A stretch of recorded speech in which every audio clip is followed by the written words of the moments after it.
My name is Lito Mochetti, and I am a member of the committee who was in charge of setting up this exhibit in celebration of the 125th anniversary of the founding of the Westerly Library Association. The exhibit involved a good almost a year and a half of work, a very hard-working committee who had to find a lot of the items that are on the walls here and in the display cases that were stored in probably a half a dozen different places in the library. They had to be cleaned, researched. Some of them were restored in order that we might display them in the gallery here. This is just really part of the collection of the library. Probably the most significant things are in this room. There are other things that we opted not to show, but it's a great cross-section of the library's collection, which is extremely extensive, some of which was originally housed in the museum, which was in the basement floor of the 1928 addition to the library, which is the space we're standing in now. The basement was a museum, the first floor was a children's room, and the space that we're in now is the Hoxie Gallery.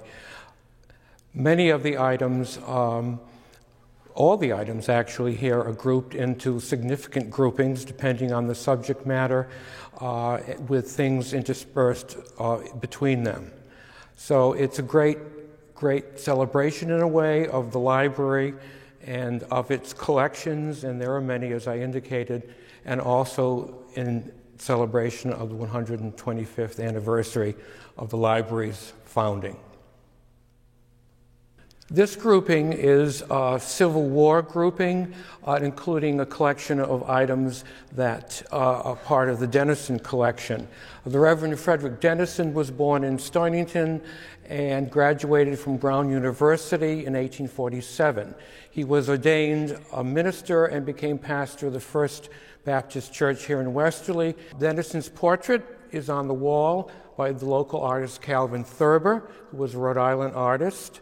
Below that is a really fabulous collection of ambrotypes of local townspeople. Some of them are identified. The ambrotype is an early type of photograph that's done on a glass plate. The flag on the wall, not strictly an American flag because of the arrangement of the stars. It has 33 stars, probably used at his headquarters, which was in Port Royal, and there's a photograph of that on the wall. It was never flown. It was actually mounted on a standard and stood stationary next to his headquarters. The oval portrait of the six gentlemen on the wall is a portrait of local Westerly ministers, and I believe Dennison is in the middle of the top row. A wonderful collection of Civil War-related material, including the Westerly Lincoln and Johnson campaign banner from about 1862, I think. Below it is an embroidered eagle, American eagle. I guess it's probably done as part of the centennial in 1876. A wonderful broadside grand rally for the Union mass meeting here in Westerly at Armory Hall, which was down on Main Street, roughly where McQuaid's is now, from 1861, and then another really interesting broadside announcing the funeral observations for Abraham Lincoln in 1865. The next grouping is a pair of portraits of Nathan and Elizabeth Dixon. Nathan Dixon studied law and was admitted to the bar in 1801, and he served as president of the Washington Trust Company here in Westerly, and he was also a member of the United States Senate from 1839 to 1842. And his wife, adjacent to him, was originally Phoebe Palmer of Stonington, Connecticut. The portraits are probably 1918 copies of earlier portraits of about 1841. This is probably one of the largest groupings in the gallery, and probably one of the most important because of the importance of the individual objects. All these objects in this collection came from Mary Noyes Rogers in 1938, who was the granddaughter of Thomas Noyes, whose portrait is on the wall, who was a local landowner, gentleman farmer, shopkeeper, silversmith, you name it. He did a little bit of everything. The portrait is by an anonymous anonymous artist known as the Denison Limner. The mirror was probably a wedding gift in 1799 to Thomas Noyes and his wife, Polly. The pair of late 17th, early 18th century banister-back chairs are also part of the Noyes collection. These are particularly interesting items because they were, we believe, made by Thomas Noyes, who was a silversmith. These are some of the items that are displayed in the portrait of Thomas Noyes, particularly the stock collar, the stock buckle, and the stock pin. And you can see, if you look carefully, certainly the collar, but also the pin. Shoe buckles, an individual personal seal used for sealing letters or documents, and a chatelaine hook that was probably Polly's. And the item here is a particularly handsome Chippendale tall case clock that was made here in Westerly by Paul Stillman. We have the original bill of sale, which makes it even more important as a documented piece of American furniture. It was made in 1807, and Thomas Noyes was billed by Paul Stillman $68.75. This grouping is a collection of framed maps and advertisements from the library's collection spanning a period. The earliest one is this one that I'm looking at from 1823, and the next one is an interesting map that shows the division of what was known in this day as Lotteryville into individual plots. Lotteryville is actually the Avondale section of Westerly. The new to my left, which is a really neat map from 1911. Interesting because it shows some of the businesses and other significant landmarks in the town.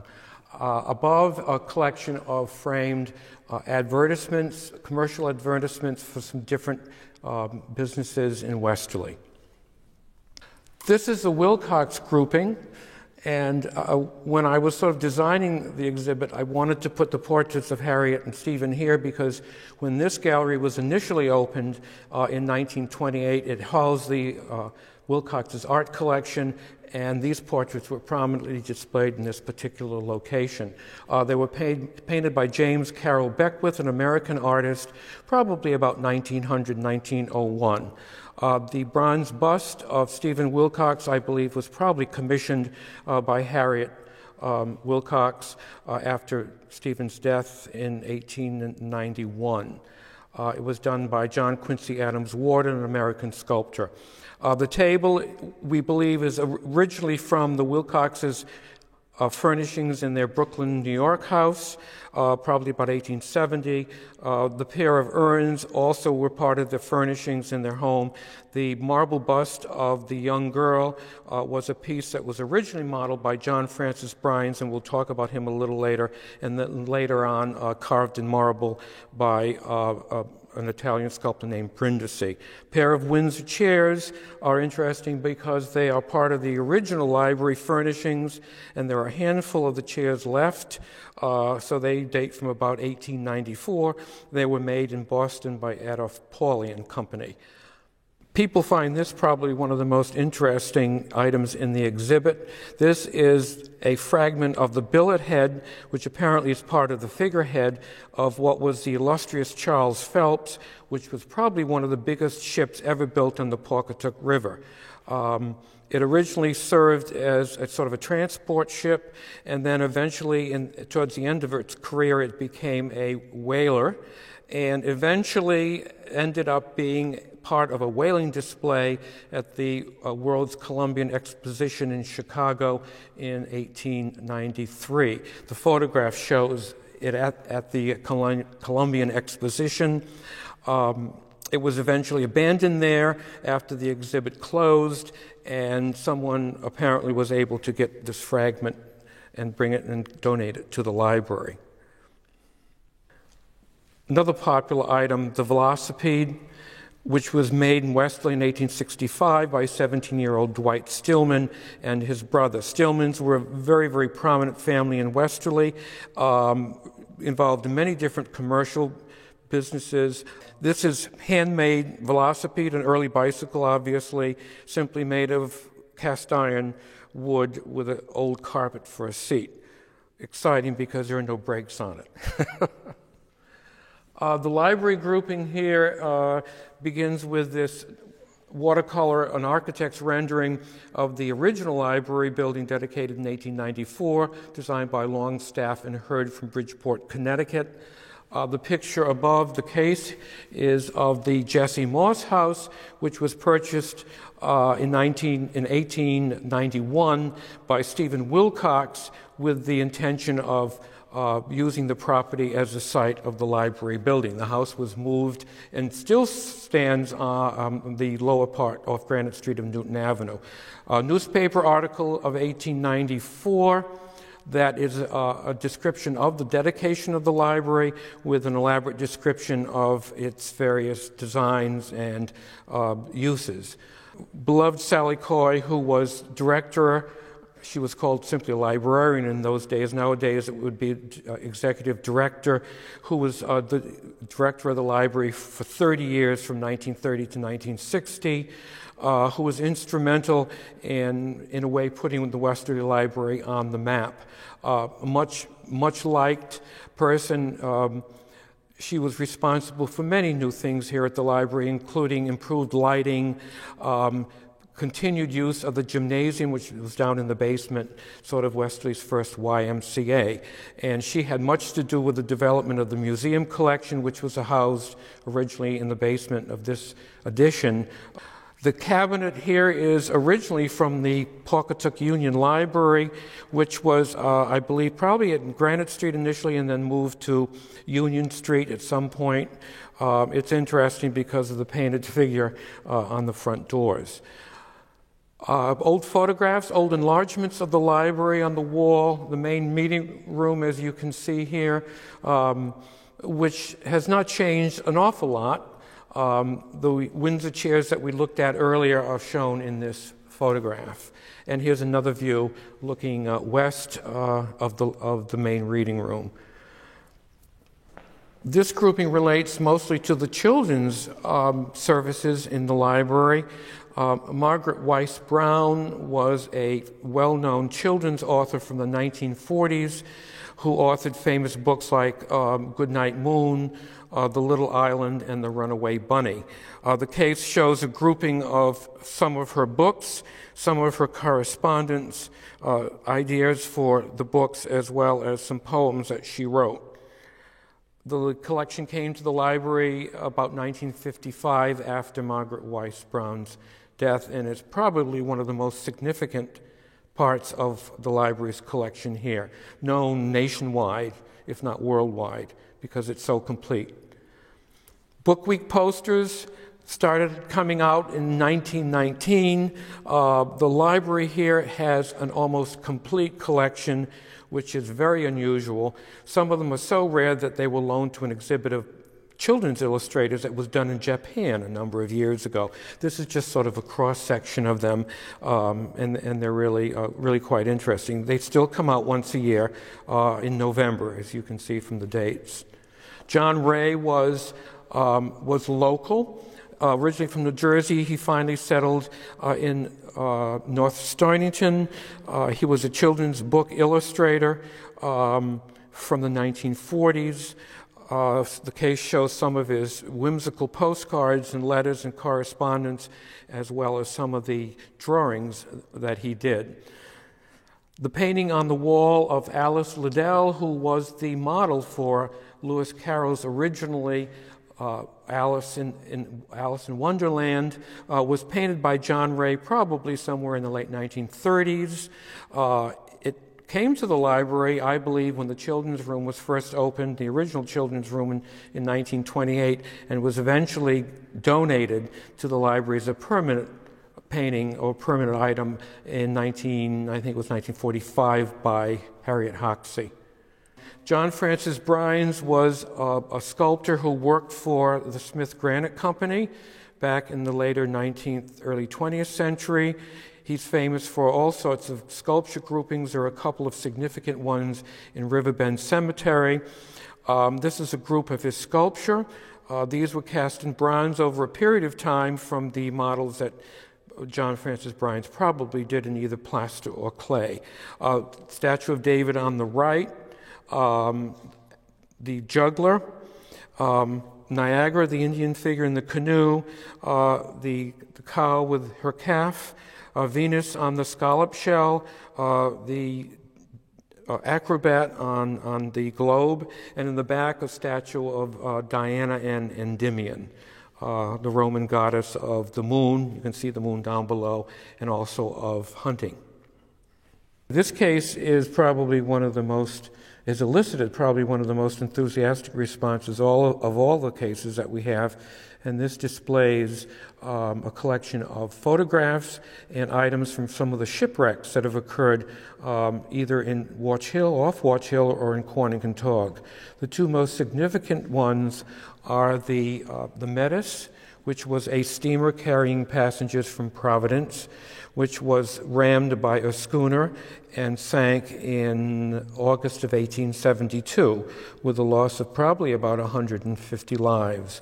There are some interesting steamer tickets for that last voyage of the Metis, and also an architectural fragment and a piece of molding from the Metis.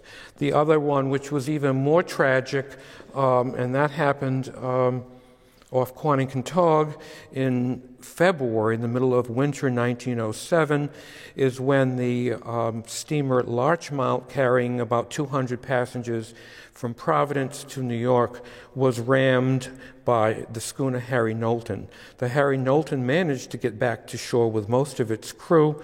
The Larchmont was badly damaged and sank fairly rapidly with a great loss of life. Probably about 150 passengers were lost. Some kind of interesting souvenirs from the Harry Knowlton, the schooner that rammed the Larchmont, a calendar with a photograph of the Harry Knowlton with a souvenir written on it. And then there were several pieces of sail that were rescued, inscribed with details of the event, the date, and so forth. The grouping here in the middle, we decided to do something that was sort of interactive to keep people in the exhibit a little bit longer. And people are always interested in old newspapers, and the library has a large collection of local newspapers, most of the earliest ones bound, as you see them here. The later ones are in microfilm. So we put a couple of bound volumes out for people to look through. The table is, and the chairs for that matter, a part of the original furnishings of the library dating from 1894 or thereabouts. This case displays a series of very early documents in the library's collection. Probably one of the most interesting ones is the deed for the transfer or for the sale of property from Sosoa, who was a local, he was originally a Pequot, but he got connected to the Narragansett tribe locally, and he sold acres and acres and acres of land to the early settlers back in 1660. So the deed is here with an enlargement of his signature, if you will, which was simply a rather primitive sign.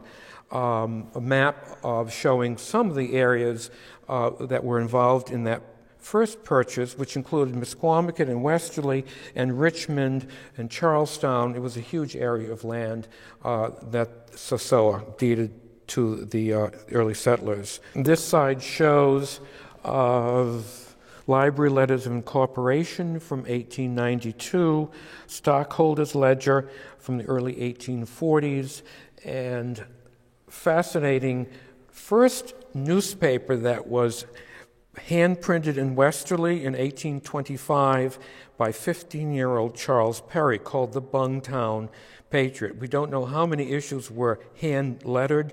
This is the only surviving one that we know of. Bungtown refers to that area in Lower Main Street along the Pawcatuck River where there were barrels of rum and molasses, and the holes in those barrels were closed with a wooden plug or a bung. This is a collection of commemorative items, china, spoons, interspersed with some postcards. All this commemorative bric-a-brac was sold locally in several different stores when the library opened in 1894. Most of it was made in Germany. Postcards are part of the library's extensive collection of local postcards. This is a case that shows part of the collection of what the Wilcoxes had in their home in Brooklyn.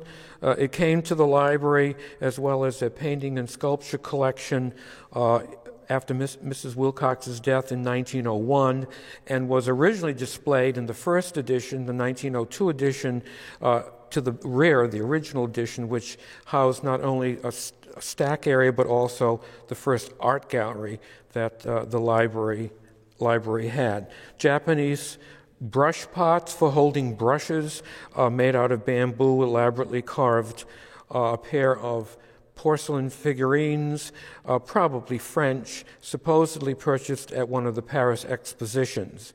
Papier-mâché sewing box, probably about 1870 or thereabouts, made out of papier-mâché, which is simply molded paper mixed, or wet paper mixed with sizing or glue and then shaped or put into a mold.